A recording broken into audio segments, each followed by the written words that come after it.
Good morning to all of you.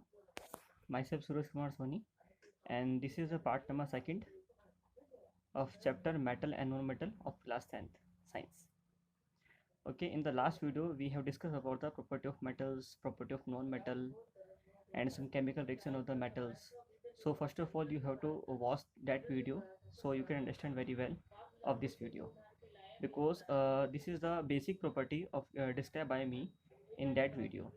Okay, and in this video we will discuss about the reaction of metal with other metals in the reactivity series, reaction of metals with the known metals. Then we will talk about the ionic compounds, then property of the ionic compounds, then extraction of metals and extraction of metals in low reactivity series, and metal extraction of metal in middle reactivity series, and we will discuss about the metal of extraction of metal in the high reactivity series. So the metal of extraction of the from the high activity series we will discuss in the next video. So because this video becomes so longer, so these topics we will discuss in this video. First of all, the first topic is that reaction of the metals with the metal with the other metals of the metal activity series. A metal react with the another metals. Start now. A metal with the another metal.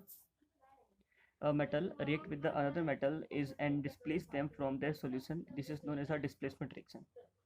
When you put the metal into the another metal solution, then the metal displaces the another metal. So it is known as a displacement reaction. In displacement reaction, for a more reactive metal displace a less reactive metal, but a less reactive metal cannot displace the more reactive metals.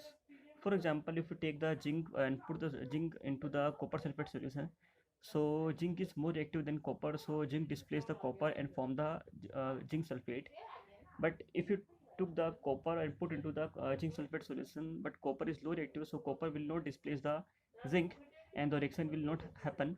So we can say that the more reactive metal displaces the low reactive metals, and low reactive metals cannot displace the another metals. Okay, this is the reactivity series. You have to understand very well. This is the reactivity order, how the metals, which metals is highly reactive and which metal is less reactive.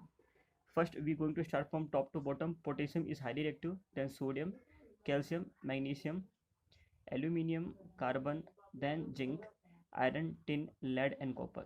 I told you the example, zinc displaces the copper because zinc is highly reactive than copper, and you can see that this is the reactivity order. Okay, zinc is more reactive than copper. Most reactive element is most reactive metal is potassium, and the less reactive metal is copper. So the reactivity order decreases from potassium to copper, and potassium is highly reactive, then sodium, then calcium, then magnesium, aluminium. This is very simple reactivity order. You can understand very well. Potassium, sodium, calcium, magnesium, aluminium, carbon, zinc, iron. Iron formula is Fe. So yes, if we talk about the symbol, then symbol is, look at that. What is the symbol? Okay, potassium K, sodium, calcium, magnesium, aluminium, calcium, magnesium, aluminium, carbon, zinc, iron, tin, lead, and copper. This is the reactivity order of the metals. Now the potassium, sodium, calcium are the most active, and the copper, lead, tin, and iron is the less active, and the aluminum, carbon, zinc, and magnesium is the middle activity. Okay, and now take the 5 beakers. This is a look at the picture. We have to take the 5 beaker number A, B, C, D, E. Look at the pictorial diagram. This is very difficult to find this type of diagrams, and this is very difficult to find this type of the pictorial diagram and the reactivity series. And I searched in Google, and I took uh, so much time that I found it. So it is very difficult. So you have to understand very well. You have to understand our strength and our work, and you have to do very well. So understand very well. Okay, this is the beaker A, B, C, D, E, and it contains the copper sulfate solution. Put it the zinc copper sulfate solution, and iron copper zinc sulfate solution, and copper. And beaker number D, iron sulfate and copper. Beaker number E, zinc sulfate and iron. You know that in the beaker number A, copper sulfate and zinc, zinc is highly reactive than copper sulfate and zinc is highly reactive than copper, so the reaction will happen. In the beaker number second, iron is more reactive than copper, so the reaction will occur. In beaker number third, copper is less reactive than zinc, so beaker number C, in the beaker number C, reaction will not happen. Okay, beaker number D, and copper is less reactive than iron, so reaction will not happen. In beaker number E, iron is less reactive than zinc. Okay, iron is less reactive than zinc. You look at that, iron is less reactive than zinc, so reaction will not happen. So there are three beakers, and there are five beakers. In three beakers reaction will happen, and the two beakers reaction will not occur. Okay, now shift to the next slide. Okay, look at it. In the beaker number A, zinc is more reactive. Zinc is more reactive than the copper, so it replaces the copper from the solution and form the zinc sulfate and zinc sulfate. Okay, in the beaker number B, iron is more reactive than copper, so iron is more reactive than copper, so iron replace the copper and form the iron sulfate. In beaker number third, there would be no reactions as less reactive metal cannot displace more reactive metals, zinc, from its solution.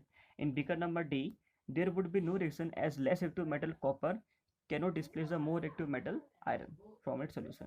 In beaker number E, there would be no reaction and as less reactive metal iron cannot displace the more reactive metal zinc. Okay, this is the story of the beakers.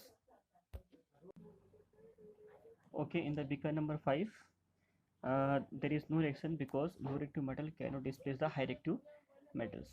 Now reaction of the metal with non-metals. Now the next topic is reaction of metal with non-metal. In the case of metal, reaction with the metals, in that case, metal displays a high reactive, metal displays a low reactive metals. But in the case of the metal with non-metal, so metals are the electropositive elements because it donates the electron and it converts into the positive cations. Metals are the electropositive because they have tendency to lose electrons. They have a tendency to lose electrons. Example, sodium element, sodium metal lose one electron and convert into the electropositive. And chlorine is a non-metal, and you can say non-metal have a tendency to gain electrons. So chlorine is a non-metal and it gain the one electron and it convert into the electronegative ions. Okay, so we can say metals form the electropositive ions and the non-metal form the electronegative ions. Okay, now look at that. Atomic number of the sodium is 11, so the electronic configuration of sodium is 281. 1s2, 2s2, 1s2, 2s2, 2p6, 3s2, and 3s1. Sorry, 1s2, 2s2, 2p6, and 3s1. This is the electronic configuration of the sodium. But sodium contains the one electron in the outermost cell, so it and actually it is a metal, so it have a tendency to donate one electrons. So sodium donate one electron from the outermost cell and it convert into the sodium ion. Okay, but in the case of the non-metal like the chlorine, it gain the one electron. It have a 7 electron in the outermost cell. If you talk about the chlorine, it has the 7 electron in the outermost cell. So it gain one electron and it complete their octet. So it gain one electron from the metals and forms a covalent bond. Look at this is a sodium metal, and sodium metal contain the one electron in the outermost cell. This is the outermost cell, or you can say this is the valence cell, and this valence cell contain the one electron. And look at it, this is the chlorine. Chlorine is a non-metal. It contains a 7 in the outermost, 7 electron in the outermost cell. 1, 2, 3, 4, 5, 6, 7. These are the 7 electrons present in the outermost cell. On the other hand, the atomic number of the chlorine is 17, so the electronic configuration stand is 2, 8, 7, means 1s2, 2s2, 2p6, 3s2, and 3p5. This is the general electronic configuration. In order to achieve the noble gas configuration, it become stable. It require one electron, then it will acquire the configuration of the neon. So therefore, vacancy of the chlorine is 1. Okay, that means that every element tries attain the healthy and the stability by acquiring noble gas configuration, for which it try to either gain electron or release electron. Means any elements or any metals, non-metal, try to achieve the noble gas configuration, so it release one electron or it gain electrons. So Sodium has a one electron in the outermost shell, so it can release one electron and take the become the zero electron in the outermost shell. But if you talk about the non-metals like the halogens, it has the one electron in the outermost shell, and it gained the one electron, so it complete their octet and become the configuration of noble gas. Okay, and sodium donate the one electron in its outermost shell to attain the noble gas configuration, whereas chlorine acquire the one electron its outermost cells to acquire the noble gas configuration. Okay, and hence the formation of the NaCl and take place in the following manners. Look at the diagram. This is the pictorial diagram, and it is very difficult to find, but we are doing to work hard for you. So students, you have to learn very well, and if you have any doubt you can ask. So this is a sodium metal, and sodium metal lose this sodium metal contain the one electron, and this is the chlorine orbital diagram, and chlorine orbital diagram contain the 7 electron. But in this case, sodium metal lose one electron, donate one electron to the chlorine element, and so this electron is transfer from the sodium to chlorine, and chlorine gain the electrons. Oh, look at that. Chlorine contain the pink color electrons, and then sodium contain the blue color electrons, and this is the color. The electron doesn't have a color. Electron just like a charge and just like a particles, and so and sodium donate the one electron to the chlorine, and chlorine take it, so they complete their octet, and they become stable. So sodium and chlorine form the compound that is called ionic compound, and they form a bond. Sodium being the cation released from the one electron, and chlorine become the anion relieve the one electron. Okay, now the sodium chlorine does not exist in the molecular but the aggregate to oppositely charged particles. Okay, and now we talk about the ionic compound. What is ionic compounds?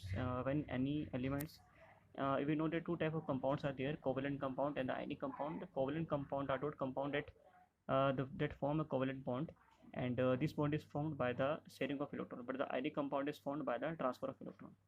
Metals and non-metals lead to the formation of the compound that possess charge species. These charge species are called ions, and these opposite charge positive and negative ions hold together in the ionic compound, form the ionic compound bed of the ions. Okay, look at it. This is a simple parent atom, and it lose the one electron to form the cation, and it gain the one electron to form the anions. Okay, when any atom, a simple parent atom like sodium, and sodium gain the one electron to form sodium, so it form the cation. Okay, when sodium cation, and when sodium element lose one electron to form cation, like sodium cation, and when sodium element gain one electron to form the anion. Okay, these charge species are either positive or either be negative. Okay, the positive charge cation, the positive charge particles is called cation, and the negative charge called is anions. For the intense is the sodium chlorine NaCl. Sodium exists as a cation Na plus, whereas chlorine exists as a Cl minus. Here it is the ionic compound. Okay, move to the next slide. This is the ionic compound NaCl, and in this case the sodium get sodium lose electron, and chlorine get electrons, so form the ionic compound. Now the property of the ionic compound. What is the property of ionic compound? Ionic compound is very important, and they have very strong attraction force, so they have very they are found in the solid state. First is property of the ionic compound are as follows. The first property is ionic compound are solid and hard due to strong attraction force between them. Okay, because ionic particles have the strong attraction force between the cation and the anion, so they have a very hard and solid in nature. These compounds are generally brittle and break into the pieces of the application of pressure. When you apply the pressure, it dissociate and convert into the particles. Ionic compound have the high melting point and boiling point because they have a high attraction force, or because they have a high attraction force between the ions. Ionic compound are the soluble in the water. When it dissolve in the water, it dissociate and form the solution, but they are the insoluble in the organic solvent like kerosene, petrol, chloroform, ether, etc. Now conduction of the electricity. Ionic compound conduct electricity because when it dissolve in the water, it dissociate and it convert into the ions, and these free ions carry the electrons. A solution of the ionic compound in water contain the ions which move the opposite electrode when electricity is passed through the solution. Ionic compound conduct the electricity and electricity in the molten state. As the molten state, the electrostatic force of the attraction between the opposite charge ions overcome due to that heat. Thus the ions are move freely and conduct the electricity. Okay. All the ionic compound conduct electricity in the molten state, not in the solid state, because in the molten state they form the ions and it carry electrons. Extraction of metal. How we can extract of metal? First you have to know the activation reactivity series. Next topic is extraction of metal, and how we can extract the metal from the ores, that is from the reactivity series. For example, the metals at the top of the activity series like the potassium, sodium, calcium, magnesium, aluminium are also so reactive that they are never found in the nature as a free elements, because they are highly reactive, because these elements have the high reactivity. That's why these elements are found not are found in the free state. But the metals in the middle of the activity series like the zinc, iron, lead, and are moderately reactive. They are found in the earth crust mainly as oxide, sulfide, and carbonate. Okay, these are the terms. Now below the copper is gold and silver that are found in the free state. These metals have the low reactivity. Okay, below the copper, actually this is the reactivity series, and the potassium is the highest reactive metal and copper is the lowest reactive metal. But below the copper, silver and gold, two metals are also present, that is low reactivity metals, and they found in the free state. Okay, so reactivity decreases from top to bottom, and this is the element are given divided into the high reactivity, low reactivity, and middle reactivity. So potassium, sodium, calcium, magnesium, aluminium are the highly reactive, and the zinc, iron, lead is the low reactive, and copper, silver, and Au is the copper, gold, and silver is the highly low reactive element. Okay, now ores that are found uh, mined out from the earth contain the contaminants with large amount of the impurities, including the soil and sand. These are known as a gangue. Okay, when we doing the digging and earth crust, okay, after the construction we get the ore, and these ore contain the minerals and some impurities. Okay, these ore contain the minerals and some impurities. These impurities are called gangue. These impurities may be of soil and sand, etc. Okay, which must be removed from the ores before the extraction of the metal.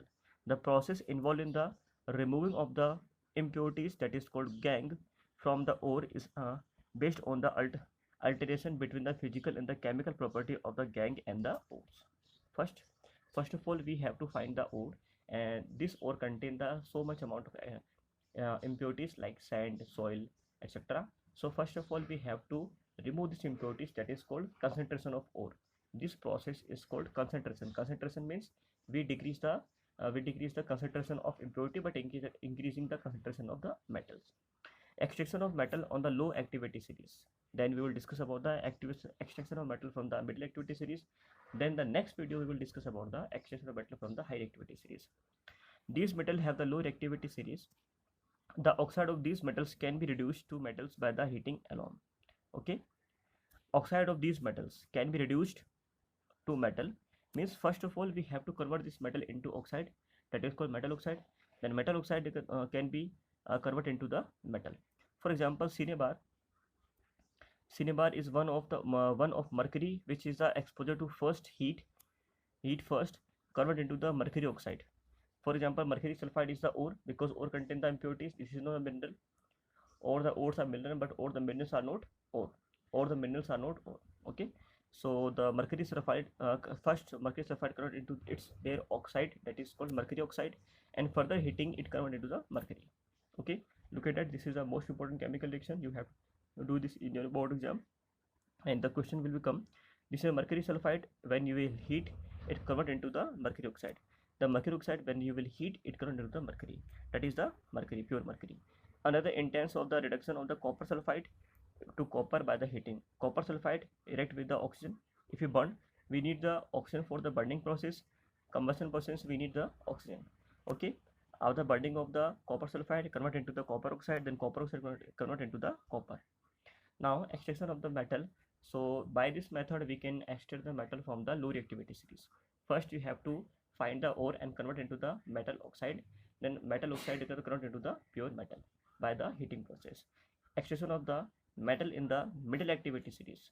How we can extract the metal from the middle activity of series? Okay, the element which are found in the middle activity, how we can extract the metal in the middle of the activity series like zinc, iron, and lead are moderately active.